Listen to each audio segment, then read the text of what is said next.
जय हिंद। आप सभी स्टूडेंट को स्वागत है आप सभी छात्रों का आज की क्लास में। प्यारे बच्चों, आज की क्लास में हम मैथ के बहुत ही महत्वपूर्ण ऑब्जेक्टिव क्वेश्चन को याद करेंगे। ये सभी क्वेश्चन बहुत ही वीवीआई है, इम्पोर्टेंट है आप सभी के मैट्रिक परीक्षा 2025 के लिए। तो चलिए जल्दी से इन सारे क्वेश्चन को याद करना शुरू करते हैं। पहले क्वेश्चन को देखेंगे सभी बच्चे। पहला क्वेश्चन है 1 + tan थीटा + sec थीटा, ठीक, और 1 + cot थीटा - cosec थीटा बराबर होगा, किसके बराबर होगा यह प्रश्न है। और इसका आंसर आप सभी बच्चे भी बताएंगे। इसका आंसर क्या होगा प्यारे बच्चों? तो जब आप इन सभी को हल करेंगे तो आपका आंसर निकलेगा 2, ठीक है। तो आपको यह आंसर याद रखना है, ठीक है, याद रखेंगे। चलिए अगले क्वेश्चन पर चलते हैं। अगला क्वेश्चन है प्यारे बच्चों sec a + tan a 1 - sin a बराबर है, ठीक है। क्वेश्चन है sec a + tan a और 1 - sin a बराबर है। तो इस क्वेश्चन का आंसर बता देंगे प्यारे बच्चों। तो इसका जो आंसर हो जाएगा वो हो जाएगा cos a, ठीक है, याद रखेंगे। क्या हो जाएगा आंसर? आंसर हो जाएगा डी यानी cos a। चलिए अगले क्वेश्चन की तरफ बढ़ जाते हैं। हमारा अगला क्वेश्चन आ गया प्यारे बच्चों 1 + tan a बटा 1 + cot स्क्वायर a, ठीक है। 1 + tan स्क्वायर a बटा 1 + cot स्क्वायर a बराबर किसके होगा? तो आप जब इसे हल करेंगे तो आपका आंसर निकल कर के आएगा tan स्क्वायर a, ठीक है। तो क्या होगा आंसर प्यारे बच्चों? आपका आंसर हो जाएगा tan स्क्वायर a। तो यही आपको याद रखना है। चलिए अगला क्वेश्चन आ गया है cos के पावर 4a माइनस साइन के पावर 4a बराबर क्या होगा, ठीक है। यह भी एक हल करने वाला प्रश्न है, ठीक है। तो आप जब यहाँ पर से इसे हल करेंगे तो आपका जो आंसर निकल कर आएगा प्यारे बच्चों वो हो जाएगा 2 cos स्क्वायर a - 1, ठीक है। तो इस आंसर को भी याद रखेंगे। क्या हो जाएगा आंसर? 2 cos square a - 1। चलिए अगले क्वेश्चन की तरफ बढ़ते हैं। अगला क्वेश्चन है किसका मान सबसे छोटा है, ठीक है। क्वेश्चन है किसका मान सबसे छोटा है, ठीक है। चलिए इसका आंसर भी बता देते हैं आप सभी बच्चों को। इसका आंसर हो जाएगा cos 90 डिग्री, ठीक है। क्या हो जाएगा आंसर? आंसर हो जाएगा cos 90 डिग्री। सभी बच्चे याद रखेंगे इस आंसर को। चलिए अगले क्वेश्चन की तरफ बढ़ जाते हैं, ठीक है। सभी क्वेश्चन को याद करना है और हम आपको इसीलिए ये सारे क्वेश्चन रिपीट कराते रहते हैं, ठीक है। तो cos π/3 का मान होगा, cos π/3 का मान होगा। तो इसका जो आंसर होगा प्यारे बच्चों वो आपके सामने है 1/2, ठीक है। तो याद रखेंगे इस आंसर को भी। आंसर हो जाएगा 1/2। चलिए अगले क्वेश्चन पर चलते हैं। अगला क्वेश्चन आ गया है 1 + cot स्क्वायर थीटा का मान क्या होगा? 1 + cot स्क्वायर थीटा का मान क्या होगा? तो इसका जो आंसर है प्यारे बच्चों आप देख लें। इसका आंसर हो जाएगा cosec स्क्वायर थीटा। क्या हो जाएगा? cosec square theta. तो आपको याद रखना है। हम फिर से बताते हैं, रिपीट करते हैं, cosec स्क्वायर थीटा।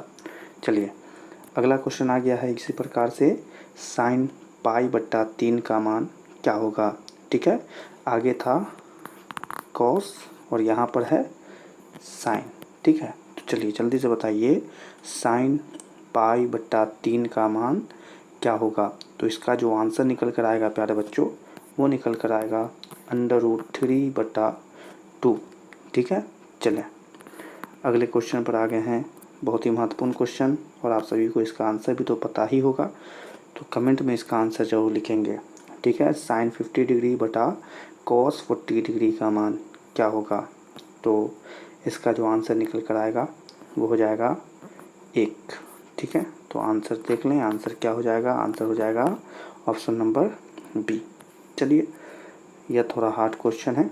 यदि √3 tan थीटा बराबर 3 sin थीटा तब sin square theta - cos square theta का मान बराबर होगा, इसके बराबर होगा। जब आप इसे भी हल करेंगे और इसे भी हल करेंगे तो आपका आंसर निकलेगा 1/3, ठीक है। हमने इसे हल कर देखा है तो इसी के लिए आप इस प्रकार इस क्वेश्चन को भी याद कर लें ठीक है, और इसके आंसर को भी, तो इसका आंसर होगा 1/3। ठीक है, तो आपको याद रखना है क्योंकि बोर्ड में हूबहू क्वेश्चन पूछे जाते हैं। अगला क्वेश्चन है, यदि sec a बराबर cosec b हो जो कि 13/12 है, तब a प्लस b का मान क्या होगा। और यहाँ से आपका मान पूछ रहा है कि क्या होगा।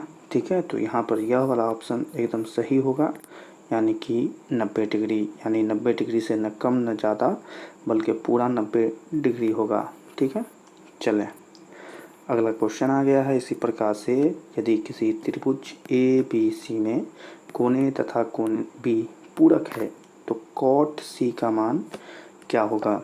ठीक है, आपसे किसका मान पूछ रहा है, कॉट सी का, तो उसका जो मान हो जाए वो है 0। ठीक है, तो याद रख लेंगे कॉट सी का मान होगा 0। चलिए अगला क्वेश्चन आ गया है, यदि 10 अल्फ़ा प्लस बीटा बराबर √3 है तब 10 अल्फ़ा बराबर 1/√3, तब 10 बीटा बराबर क्या होगा। तो 10 बीटा का मान क्या होगा, 1/√3। ठीक है, यानी कि यह दोनों सेम होगा।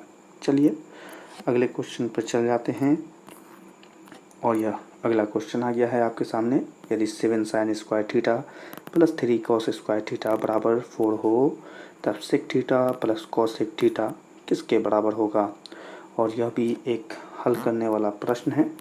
ठीक है, आपको हल करना तो आता ही होगा, अगर नहीं आता है तो अपने सब्जेक्टिव क्लास में इसे हल करके बता देंगे। वैसे हम पहले ही बता दें कि बोर्ड परीक्षा में हूबहू क्वेश्चन आते हैं, अगर यह क्वेश्चन यहाँ पर लिखा गया है तो वहाँ भी यह सेम रहेगा, और इसका जो आंसर है वो भी बिल्कुल सेम रहेगा। ठीक है, हमने बोर्ड के पेपर को देखा है, इसी के लिए हम आपको बता रहे हैं।